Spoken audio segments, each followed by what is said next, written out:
अस्सलाम वालेकुम। उम्मीद है आप सब खैरियत से होंगे। हमने क्लास 9 चैप्टर 1 को कंप्लीट कर लिया है। उसके तमाम थ्योरिकल और न्यूमेरिकल्स कर लिए हमने। अब हम एक्सरसाइज पर आ गए हैं। आज हम section A multiple choice question करेंगे। आपको इसके निशान लगा दूंगा मैं, और एक्सप्लेनेशन ज़रूरी होगी तो वो भी मैं दे दूंगा आपको।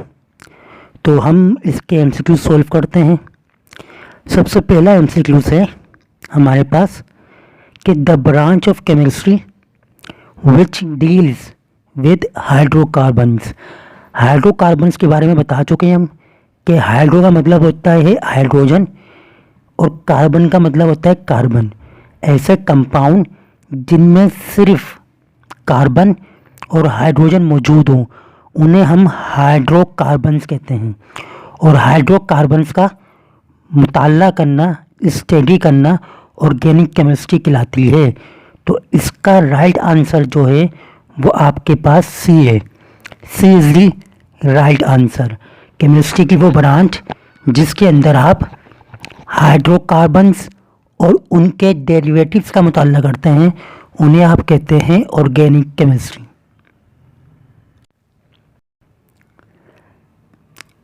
एमसीक्यूज नंबर 2 देखें। कह रहे हैं the atomic mass of an element expressed in gram. इस कहता है जब भी हम किसी भी एलिमेंट के एटॉमिक मास को ग्राम में एक्सप्रेस कर दें तो उसे हम क्या कहते हैं। पहले लिखा है ग्राम मॉलिक्यूलर मास। तो आपको पता है ग्राम मॉलिक्यूलर मास तो बिल्कुल भी नहीं हो सकता। इसकी वजह क्या है? क्योंकि बात एलिमेंट की हो रही है और एलिमेंट का एटॉमिक मास होता है, तो ग्राम मॉलिक्यूलर मास नहीं हो सकता। ग्राम फार्मूला मास भी नहीं हो सकता। क्यों नहीं हो सकता? क्योंकि फार्मूला मास भी आयनिक कंपाउंड का होता है। अब बी में कह रहा है ग्राम एटॉमिक मास। जी हाँ, जब हम किसी भी एलिमेंट के एटॉमिक मास को ग्राम में एक्सप्रेस कर दें तो उसे ग्राम एटॉमिक मास कहा जाता है। लेकिन अगर आप डी ऑप्शन देखेंगे तो डी में क्या कह रहा है? मोल। तो जी हाँ, मोल भी कहते हैं।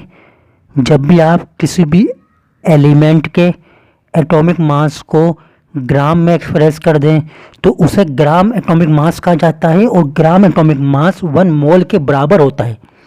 ग्राम एटॉमिक मास 1 मोल के बराबर होता है। लेकिन इन्होंने पूछा है कि एटॉमिक मास एलिमेंट के एक्सप्रेस कर दें ग्राम में तो उसको ग्राम एटॉमिक मास कहते हैं। तो इसका राइट आंसर बी है। सी पर आ जाएं। सी में कह रहा है which of the flowing can be separated by physical means. आपको पता है कि फिजिकल मीन से हम किसको अलग कर सकते हैं? फिजिकल मीन से हम मिक्सचर को अलग कर सकते हैं। किससे? मिक्सचर को। तो इसका राइट आंसर ये आ गया है ना, क्योंकि एलिमेंट, सब्सटेंस और कंपाउंड को आप फिजिकल मीन से अलग नहीं कर सकते। तो इसका राइट आंसर ए आ गया। कह रहा है डी F4 में the molar mass of H2SO4 is. कह रहा है कि H2SO4 का मोलर मास कितना है। आपको अभी हम कैलकुलेट करवा देते हैं मोलर मास। कैसे कैलकुलेट करते हैं मोलर मास? H2SO4 कितने H हैं यहाँ पर? 2 H हैं। कितना मास है? एक का 1 मास है। प्लस कितने सल्फर है? एक S है। कितना मास है? 32 मास है। प्लस अच्छा, कितने ऑक्सीजन है? 4 ऑक्सीजन है। कितना मास है? 16 मास है। अब इसको सॉल्व कर लें। आगे आप क्या कर लें? इसको सॉल्व कर लें। तो 2 1 जा 2 हो गया, प्लस 32 1 जा 32 हो गया, प्लस और 16 4 जा 64 हो गया। अब आप इन तीनों को प्लस कर लें तो आपके पास आ जाएगा 98। क्योंकि ये बात कर रहा है मोलर मास की, और मोलर मास किसे कहते हैं? मोलर मास कहते हैं जब हम किसी भी एटॉमिक मास को, मॉलिक्यूलर मास को, फॉर्मूला मास को ग्राम में एक्सप्रेस कर दें तो उसको मोलर मास कहा जाता है। तो पहला ऑप्शन दिया है 98 AMU, तो AMU नहीं हो सकता, 9.8 भी नहीं हो सकता और 9.8 MU भी नहीं हो सकता। तो इसका राइट आंसर है सी, 98 ग्राम। सही है। अगला देखें आप, अगले में कह रहा है the molecule consist of 2 atom, ऐसा मॉलिक्यूल जो 2 एटम पे मुश्तमिल हो। आपको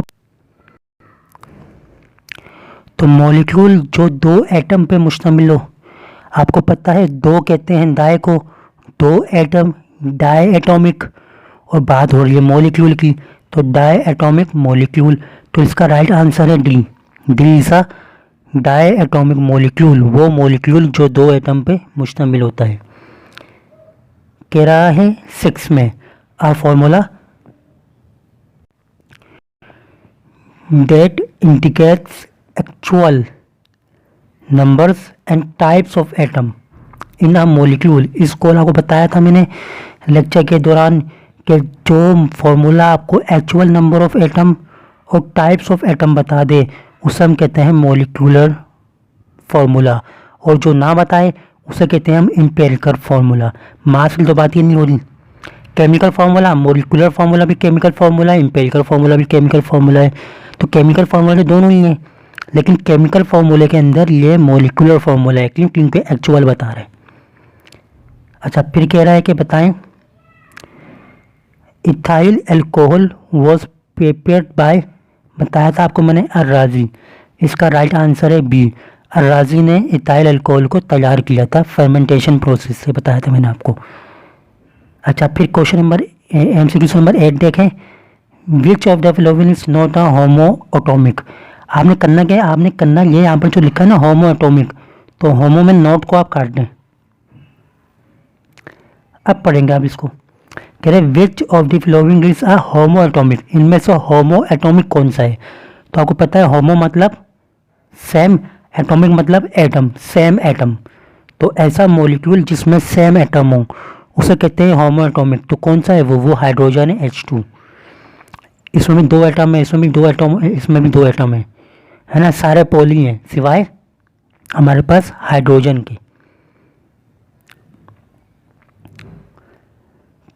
क्वेश्चन 9 कह रहा है the empirical formula of hydrogen peroxide is. आपको सबके पहले पता हो कि हाइड्रोजन पेरोक्साइड क्या होता है। हाइड्रोजन कहते हैं H को, पर ऑक्साइड, ऑक्साइड कहते हैं O को, सही ना, और पेरोक्साइड कहते हैं 2 को। तो H2O2 को हाइड्रोजन पेरोक्साइड कहते हैं। इसे सिंप्लीफाई कर लें तो आपके पास आ जाएगा HO, और HO कौन सा है, इसका बी आंसर है। तो right answer is B answer.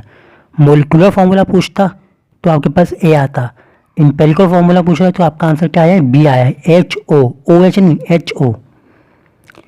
Last entry क्या है, लास्ट है क्या, piece of matter in pure form. इस टर्म में आपको बताया था मैटर प्योर फॉर्म में है तो सब्सटेंस कहलाता है, इन प्योर फॉर्म में है तो मिक्सचर कहलाता है। कंपाउंड एक सब्सटेंस है, रेडिकल भी एक सब्सटेंस है। तो इसका आंसर आ गया आपके पास डी, क्योंकि प्योर फॉर्म के अंदर होता है। ये थे आज के MCQs जो मैंने आपको करवा दिए और मैंने आपको टिक भी लगवा दी है। तो फिर भी अगर आपका कोई सवाल हो तो आप मुझसे पूछ सकते हैं, मैं आपको सॉल्व करवा दूंगा। किसी MCQs की आपको एक्सप्लेनेशन चाहिए तो मुझसे पूछें ज़रूर। थैंक यू, अपना बहुत सारा ख्याल रखिएगा।